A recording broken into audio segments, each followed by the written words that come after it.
Dentro de nuestra cultura de innovación, algo que tenemos marcado desde hace muchísimos años, más de 80 años. Y eso lo trajo a 3M William McKnight, que fue el primer presidente y CEO de 3M. Y él justo las cosas que decía es, no hay que limitar la creatividad y tenerle miedo al error. Y de ahí surge algo que le llamamos la teoría del 15%. Y esto lo que implica en 3M, que es parte de nuestra cultura, de nuestro ADN, es que cualquier persona en 3M puede utilizar hasta el 15% de su tiempo para innovar.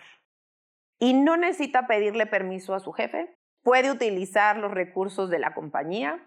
Y lo que se busca, por supuesto, es que a través de este tiempo que se le da a los empleados, de poder utilizarlo para pensar fuera de la caja, nos trae grandes beneficios. De hecho, Post-it salió de ahí. Tenemos otros ejemplos de productos, a lo mejor no tan conocidos como Post-it porque son productos más industriales, que han salido de ese tipo de iniciativas del 15%.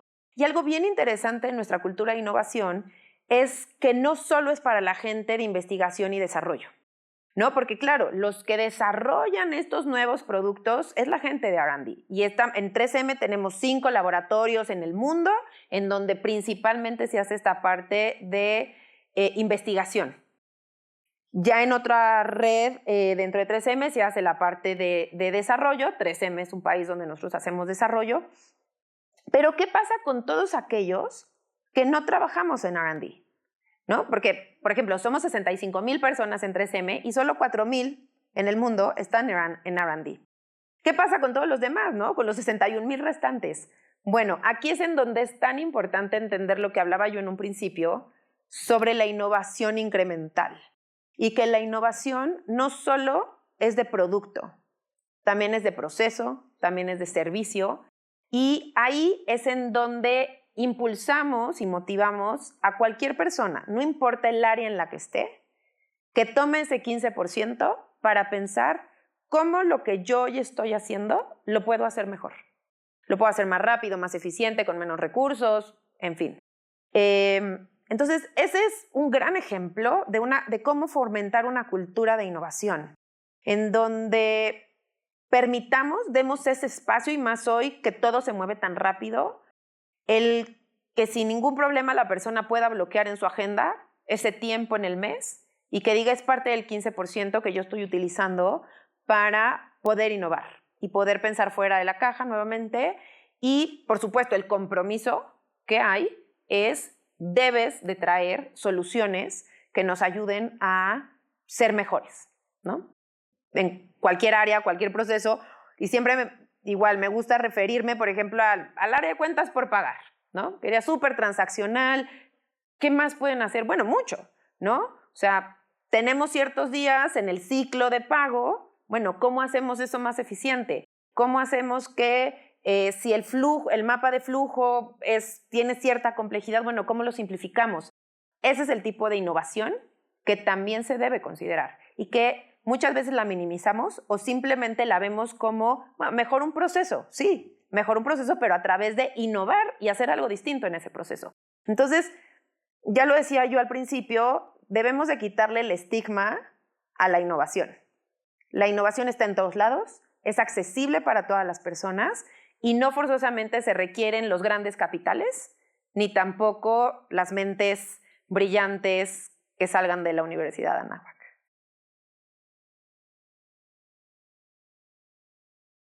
Creo que ese es un cambio trascendental porque hoy sí la rentabilidad sigue siendo importantísima, porque si no somos rentables, pues ¿cómo continuamos? Pero ya no es lo único. Hoy en la conversación tenemos que estar seguros que lo que estamos ofreciendo a nuestros mercados, a nuestras industrias, al consumidor, va de acuerdo a la expectativa que se tiene. Y esa es una realidad en las empresas. En 3M, por ejemplo, nos adherimos al Pacto Global de reducir plásticos en los empaques y cómo buscar que el empaque cada vez sea más reciclable y con otro tipo de materiales. Ha sido un reto enorme, sin embargo hay que hacerlo. ¿Por qué? Porque estamos claros que si no llegamos a un punto en donde podemos asegurarle a nuestro consumidor que nuestros empaques tienen el menor impacto posible, no, como dices, no solo al medio ambiente, sino a todo un ecosistema de responsabilidad social, el día de mañana el consumidor de ahora va a decidir no comprarlos. Eso es algo que hoy está muy claro. También en 3M somos una empresa sí de consumo, pero principalmente industrial. O sea, del 100% de 3M, el 80% son industrias, no es consumo.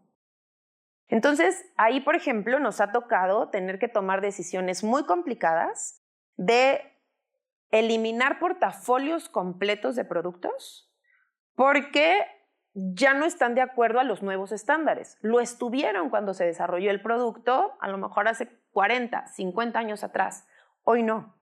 Y entonces es una responsabilidad absoluta el decir, voy a perder una parte del negocio, porque sí, financieramente hablando es un impacto importante, pero si sigo produciendo este tipo de materiales, el impacto de reputación para la compañía y hasta de demandas y otro tipo de situaciones me van a jugar en contra. Y así es como 3M decidió que para justamente 2025 se cierran en el mundo un número importante de plantas que hacían este tipo de portafolios de productos que decidimos salirnos de él, ¿no? Y tener esas conversaciones bien complicadas con clientes en donde a lo mejor eres su única opción, ¿no? Pero hay que hacerlo y hay que entender y también ver cómo ayudar al cliente a transicionar a otro tipo de tecnologías, a otro tipo de materiales que puedan darle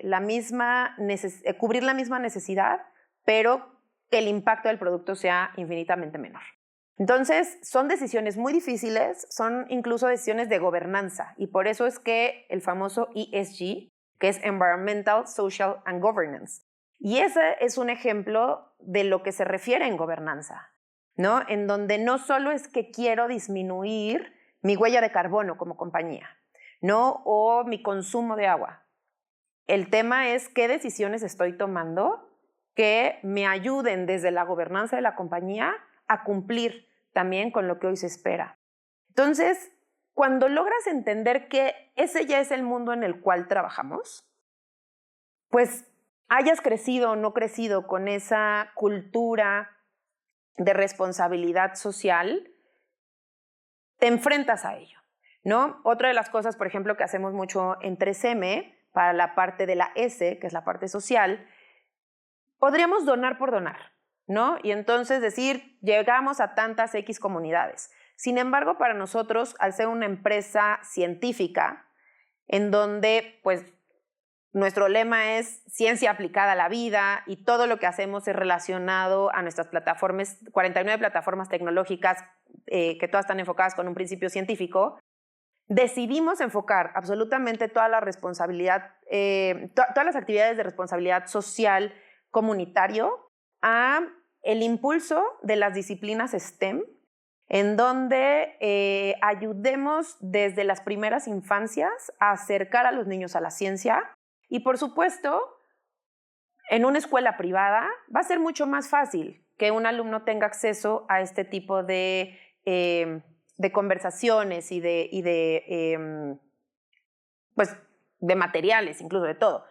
No así en las escuelas públicas. Entonces, pues por supuesto nos enfocamos mucho con las escuelas públicas, que desde las primeras infancias, fondear proyectos, por ejemplo, de robótica y de diferentes tipos de iniciativas STEM que ayuden a que estos niños que vendrán a la universidad a lo mejor en los próximos 10 años, 15 años, desde ese momento puedan visualizar una carrera STEM como una posibilidad para ellos y que no se les frene esa opción porque no tuvieron acceso o porque en sus familias, por ejemplo, no les apoyaron. Hay muchas historias alrededor de eso. Entonces, ahí nos enfocamos mucho.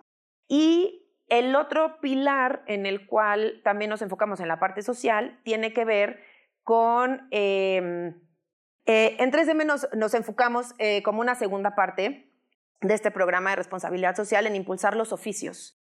¿Por qué? Porque también hemos entendido, y más que tenemos una red de más de 139 plantas en el mundo, que claro, los ingenieros son súper importantes, pero también son todos aquellos que tienen un oficio.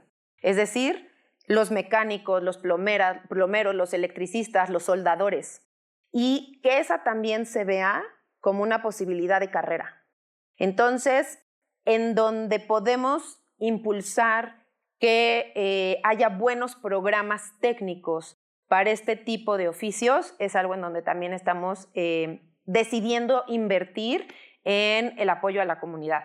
Entonces, creo que todo eso va de acuerdo a la estrategia de cada compañía, ¿no? Y eso es algo que también desde la academia, pues será muy interesante que los profesores puedan ir identificando cuáles son esas diferentes áreas en las cuales se puede ayudar a la comunidad con sentido, con propósito, que no forzosamente sea donar por donar o ir a hacer un voluntariado de pintar una escuela, que no está mal, por supuesto que no, pero en donde realmente les enseñemos algo, les dejemos algo que hacia adelante va a ser de muchísima utilidad para la persona que está recibiendo ese conocimiento. Sí, y digo, a ver, hay otro tipo de empresas que conozco que a lo mejor están más en la industria del agua. Bueno, ellos trabajan mucho más con comunidades que están en el agua, en fin, ¿no? Pero creo que opciones hay muchísimas. Para mí el cambio de mentalidad es asegurar que no solo fuimos a cumplir con ciertas horas de voluntariado, sino que el impacto que dejamos es mucho más que las horas invertidas. Y eso principalmente va a ser a través de la educación.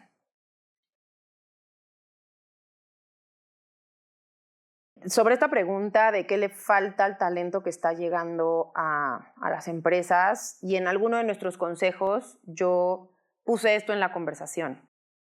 Yo veo una gran diferencia de gente que salió de una escuela pública a gente que salió de una escuela privada.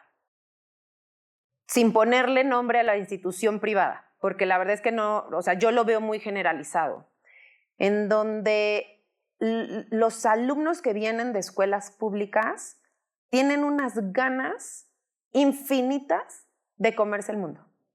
Tienen esta motivación muy intrínseca de superación, de en muchos casos a lo mejor han sido los primeros en su familia en lograr concluir una carrera universitaria, que se la pagaron ellos mismos, porque aunque son escuelas públicas, pues tienen que hacer ciertas inversiones, obviamente no se compara con una escuela privada. Entonces, eso es algo que a mí me encantaría ver cómo en una universidad como la Anáhuac se puede trabajar con los alumnos para despertarles esas ganas de comerse al mundo. Y no confundirlo con querer ser directores a los 4 meses que se les contrata, ¿no? O que ya entren con una posición de gerencia o dirección. Esa no es la realidad, ¿no? La verdad es que a mí me tomó, creo que fueron 15 años de que empecé a trabajar a que tuve mi primera posición de dirección. Entonces, eso es algo que hay que confrontarlos con la realidad. Creo que no salgan con una creencia equivocada, que porque vienen de una gran escuela, porque son muy inteligentes, porque también hay sin duda muchos alumnos que son sumamente inteligentes, muy hábiles, eso va a hacer que lleguen, ¿no?, a una empresa a ocupar ya una posición de liderazgo. Entonces, te diría que eso, y si me preguntas cómo hacerlo, mi respuesta es no lo sé, porque creo que es algo muy profundo, pero que sin duda yo sí he identificado un patrón súper distinto, sin generalizarlo al 100%, pero en estas ganas de comerse al mundo de estos dos mundos muy distintos de educación. Otro que me parece importante también, que veo que les hace falta, es cómo mantener su interés y su motivación. Todos en nuestra vida laboral tenemos que pasar por trabajos metódicos, ¿no? Repetitivos, aburridos. No todo es divertido en la vida, en las empresas menos.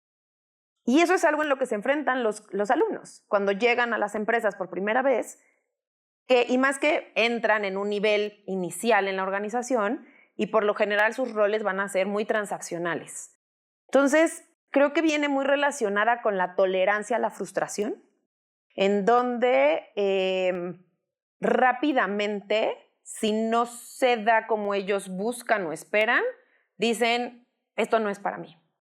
Cuando pues hay que aguantar un tiempo, ¿no? Y hay que aprender a hacer el método, buscar cómo innovar en él, dar resultados y entonces seguir creciendo en esta pirámide organizacional. Entonces creo que la tolerancia a la frustración la veo como algo que también hay que desarrollarles. Uno de los temas también que hoy vemos en las empresas, te diría, es tú puedes estar en un área, sin embargo entender que eres parte de algo más grande, ¿no? Y esto quiere decir, no solo me enfoco que a mí me toca hacer de la A a la B. ¿Qué sucede después? ¿Qué vino antes? ¿No? En la etapa 0. Y también creo que eso es parte de la curiosidad.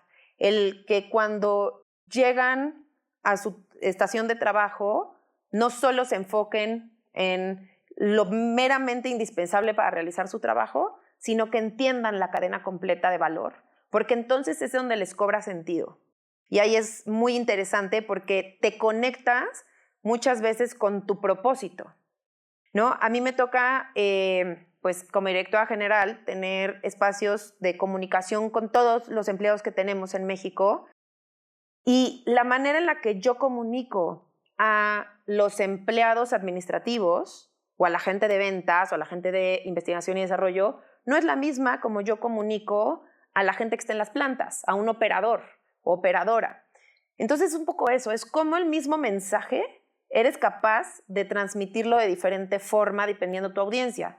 Pero soy capaz de hacer eso porque entiendo del inicio al fin. Y ahí es en donde a mí me gustaría que los jóvenes traigan esa curiosidad, y nuevamente regresándonos al punto de innovación, de conocer la cadena completa, que no quiere decir que se vuelvan los líderes de esa cadena, ¿sí? Sino ir conociendo cómo funciona para que entonces las aportaciones que ellos hagan sean mucho más grandes que simplemente cumplir con la actividad inicial que se espera de ellos.